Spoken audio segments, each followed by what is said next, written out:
Assalamualaikum warahmatullahi wabarakatuh. Saya Yudi Pramuko, tukang donat dari para youtuber tertua di semesta. Saya hari ini mau memberikan cara untuk bikin video satu viral ya.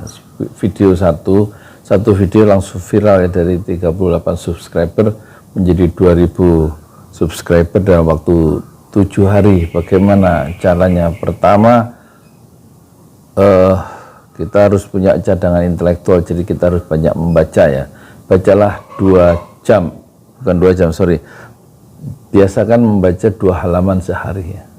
Itu akan menumpuk semacam intellectual reserve ya, cadangan intelektual di dalam kepala kita, sehingga kita bisa mudah melakukan improvisasi, bisa punya bahan yang tersimpan karena bacaan-bacaan yang sudah kita bina bertahun-tahun. 2 halaman sehari, atau juga membaca, atau bukan membaca, menonton video, itu salah satu cara yang menonton video atau terutama membaca buku 2 halaman sehari itu bisa menjadikan bahan untuk kita bicara. Yang kedua, kita langsung buka kamera ya, buka kamera langsung rekaman sebagaimana yang sudah saya lakukan tanpa persiapan ya. Dan ketika kita memilih tema orang-orang yang sedang, atau tema-tema yang sedang viral, yang sedang naik daun waktu itu, Rocky Gerung. Jadi saya komentari Rocky Gerung aja ya, tanpa persiapan, di kebun singkong di daerah Cijeruk, di sana di kompleks Darussofa. Dan akhirnya video itu yang dibikin tanpa persiapan, tetapi karena ada cadangan intelektual sebelumnya, dan langsung kita bicara apa adanya tanpa persiapan, kita melakukan improvisasi, dan 15 menit video itu dengan kualitas yang sangat buruk, dan dia viral dalam waktu 1 minggu, dari 24 Desember 2018 di-upload. Selama 15 menit durasi video itu, dalam waktu 7 hari video itu langsung meledak viral. 31 Desember 2018 dalam waktu 7 hari lompat video itu dari 38 menjadi 2000 video dan 2000 subscriber maksud saya. Dan beberapa bulan kemudian saya dapat gaji yang pertama 2,6 juta, dan bulan berikutnya itu saya alhamdulillah dapat gaji bulan yang kedua adalah 21.500.000 berkat video pertama yang berjudul Mengharukan Rocky Gerung Melawan Pengkhianatan Intelektual. Satu buah video yang disusun karena kebiasaan membaca 2 halaman 1 hari selama berpuluh-puluh tahun. Meskipun tukang donat, tetapi karena sudah dibangun dengan kebiasaan membaca yang lama dan mengamati video Rocky Gerung yang lama, maka jadilah satu video yang buruk. Buruk maksudnya tidak ada persiapan, tetapi kemudian alhamdulillah bisa melompat video itu dari 38 subscriber dalam waktu 7 hari menjadi 2000 subscriber. Itulah satu cara bikin video, satu video yang viral di Android. Saya Yudi Pramuko, tukang donat dari para youtuber tertua di semesta. Dan inilah video yang viral, itu karya seorang tukang donat yang dari jam 6 sampai jam 9 pagi dia mendorong gerobak donat, dan jam 9 habis tidak habis gerobak donat itu dia tarik pulang, dan setelah itu dia berjalan ke sebuah danau, biasanya begitu, dan dia bicara di tepi danau tanpa persiapan sama sekali. Dan untuk danau, untuk video yang pertama itu dia tidak di danau tapi di sebuah kampung di Bogor, di kawasan pesantren Tahfiz Al-Quran Darussofa. Selamat menyaksikan.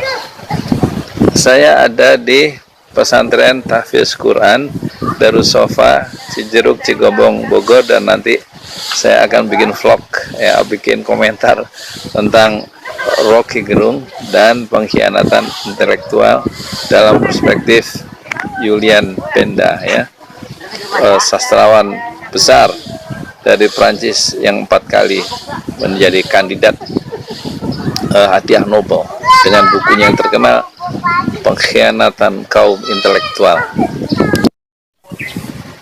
Kalau kita mengamati ekspresi intelektual atau artikulasi intelektual dari Rocky Gerung maka kita teringat pada Julian Benda, ya, ilmuwan dari Prancis, sastrawan besar dari Prancis, ya, di awal abad 20, yang mengingatkan pentingnya kaum intelektual jangan terkooptasi oleh kekuasaan di masanya, sehingga dia tidak menjadi kaum intelektual yang berkhianat, ya, terhadap nuraninya sendiri dan sebagai fungsi-fungsi dia sebagai kaum intelektual yang harus mencerahkan bangsanya.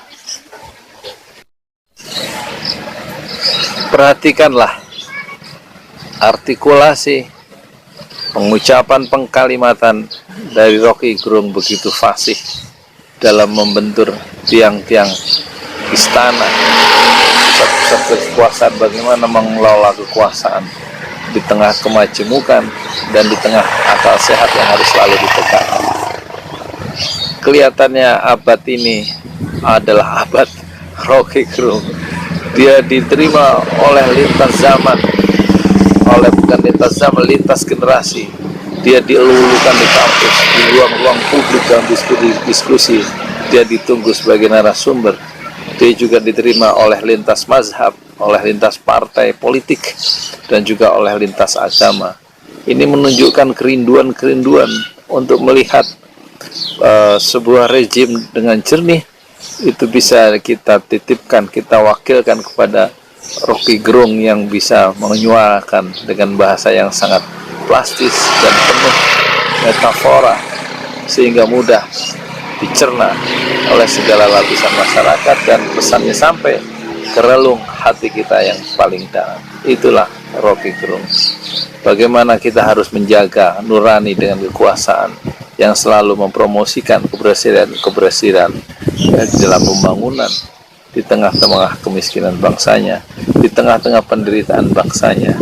Dan ini dia menyuarakan suara yang terpendam dengan cara yang sangat intelektual tapi mudah dimengerti. Misalnya ketika perdebatan di ILC, di stasiun TV One yang sangat diminati banyak orang itu, ketika diminta komentar tentang perdebatan yang baru saja terjadi di ruangan itu, yang masing-masing bersuara dengan sangat keras dan mempromosikan keberhasilan pemerintah, dan sebaliknya oleh lawan-lawannya juga melakukan satu counter argumen atau melakukan side argumen dengan cara yang kadang-kadang sangat subjektif dan menyerang pribadi Rocky Gerung.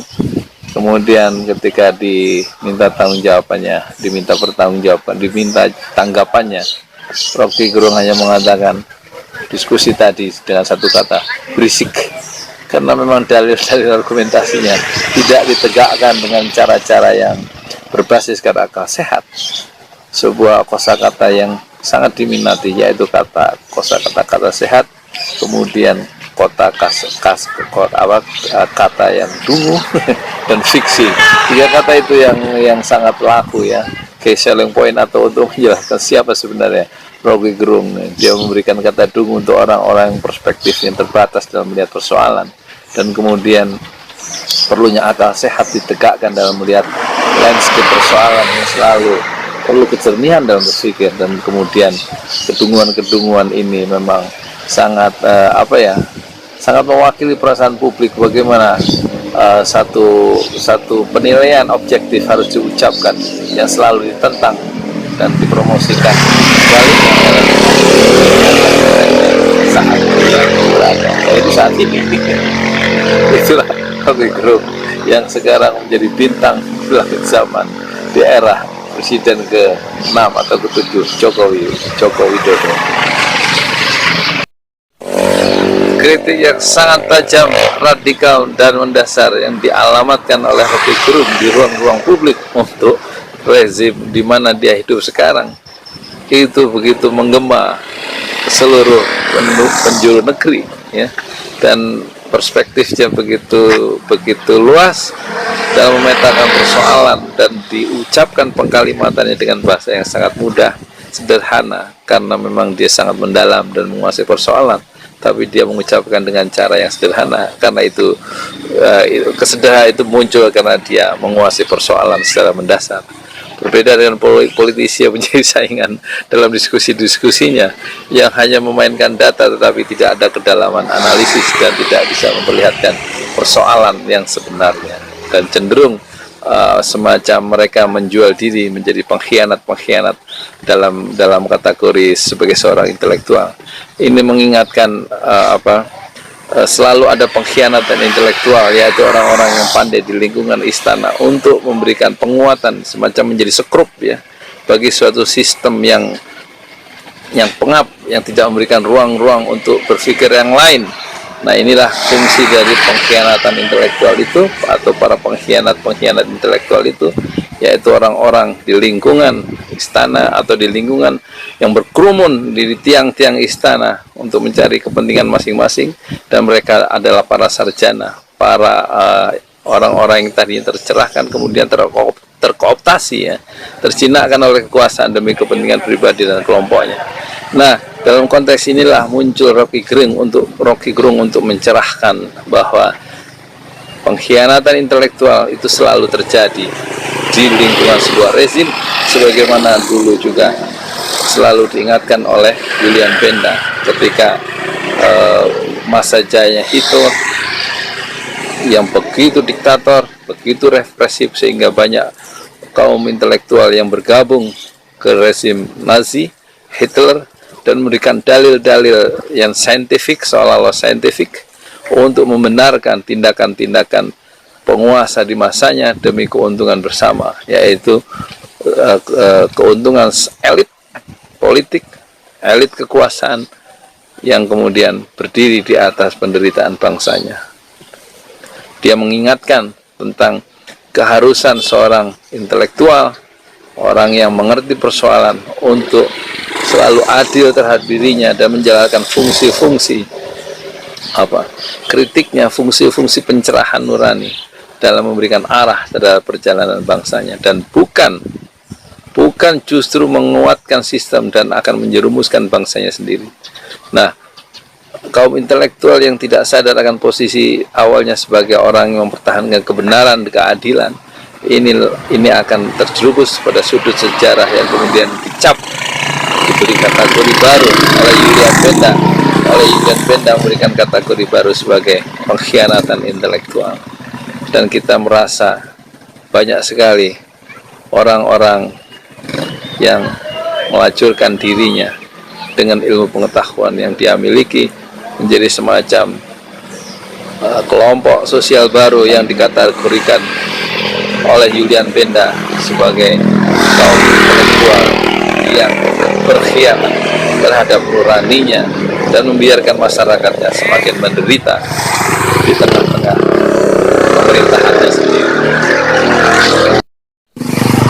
Fenomena atau gejala pengkhianatan kaum intelektual ini sudah diingatkan oleh Hatta tahun 56 ketika Hatta bicara di depan Civitas Akademi Universitas Indonesia.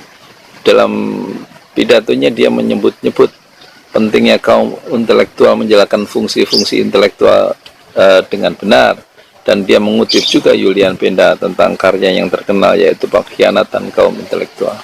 Dan kemudian itu Hatta, kemudian murid Hatta yang terbaik adalah Diliar Nur. Dia juga mengingatkan pentingnya seorang intelektual atau orang terdidik itu mempertahankan integritasnya, dan dia contohkan sendiri ketika dia akan dilantik menjadi rektor di universitas di IKIP waktu dulu, namanya IKIP Jakarta.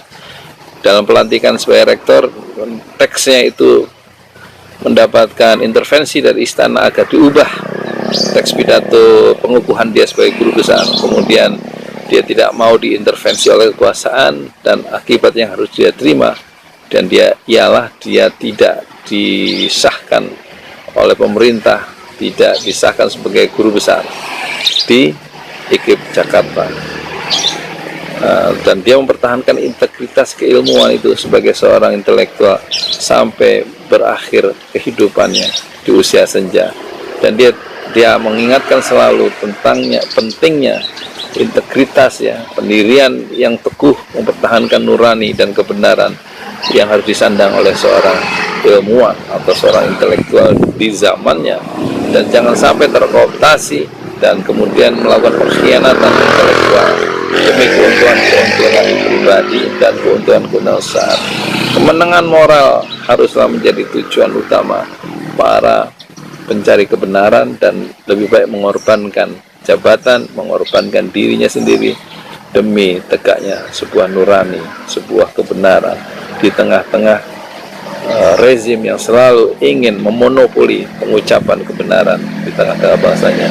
Fungsi-fungsi seorang intelektual selalu diingatkan oleh Julian Nur, dan dia tahu dia tidak akan mau duduk satu bangku misalnya dengan seorang tokoh di orde baru yang bernama A, kemudian dia bisa bertahan hidup di masa orde lama, dia bertahan dan menjadi orang berkuasa, yaitu seorang tokoh bernama A, dan kemudian dia dipakai oleh pemerintahan orde baru yang menumbangkan orde lama. Tokoh A itu tetap dia bisa menjual dirinya asal bisa bertahan di lingkungan yang berbeda-beda tanpa memperdulikan lagi integritasnya sebagai ilmuwan, tokoh A tadi. Sehingga Julian Nur tidak akan pernah mau duduk satu bangku dengan tokoh A itu dalam sebuah seminar. Nah, inilah contoh bagaimana seorang ilmuwan sekaliber Julian Nur, kader terbaik dari Muhammad Hatta, mempertahankan integritasnya sebagai seorang ilmuwan di bidang politik, lulusan Cornell University, dan tidak menyediakan dirinya untuk masuk kategori ilmuwan yang berkhianat atau dia melakukan pengkhianatan intelektual dalam kategorisasi atau dalam perspektif yang dikembangkan oleh Julian Benda, pemikir Perancis yang terkenal. Jadi ada semacam benang merah tentang pengkhianatan intelektual yang dilakukan oleh kaum intelektual di masa di lingkungan rezimnya, yang diingatkan oleh Muhammad Hatta, kemudian diteruskan oleh murid dan kader terbaiknya Julian Nur di masa Orde Baru, Hatta di masa Orde Lama di era Soekarno, dan kemudian diteruskan dari Hatta ke Julian Nur, dan diteruskan kemudian suara bahayanya pengkhianatan intelektual itu diteruskan oleh Rocky Gerung di era reformasi. Disinilah mengapa Rocky Gerung bagaikan bintang di langit zaman di era reformasi, karena dia berhasil menjernihkan kembali nurani bangsanya yang mencoba dikooptasi oleh lapisan kaum intelektual di sekitar istana yang mengelilingi dan berkerumun di istana, dan mereka melakukan pengkhianatan intelektual demi keuntungan ekonomi dan politik yang. Assalamualaikum warahmatullahi wabarakatuh. Saya Yudi Pramuko. Kalau pagi jualan donat kentang. Hari ini rekaman tanggal 24 Desember 2018 atau bertepatan dengan 17 Rabiul Akhir 1440 ya. Saya baru saja mengantarkan santri saya Berdiansah kelas 3 SMP Sanawiyah untuk meneruskan pelajaran di pesantren Tahfiz Al-Quran Darus Sofa namanya di Bogor, dan di sana targetnya satu SMA boarding school tapi gratis dari makan dan nggak membayar sama sekali. Itu targetnya 1 tahun 10 juz jadi 3 tahun 30 juz hafal Quran plus pengabdian setahun dapat ijazah SMA ya Diknas. Kemudian di sana saya bikin satu komentar tentang Rocky Gerung yang dengan tajam mengkritik rejim di mana dia berada di dalamnya, di masanya maksudnya, dan saya melihatnya dalam perspektif Julian Benda ya, pemikir yang terkenal dari Prancis dengan bukunya yang sangat klasik yaitu Pengkhianatan Kaum Intelektual. Selamat menikmati ya. Sekarang saya sudah ada di pesantren. Assalamualaikum warahmatullahi wabarakatuh.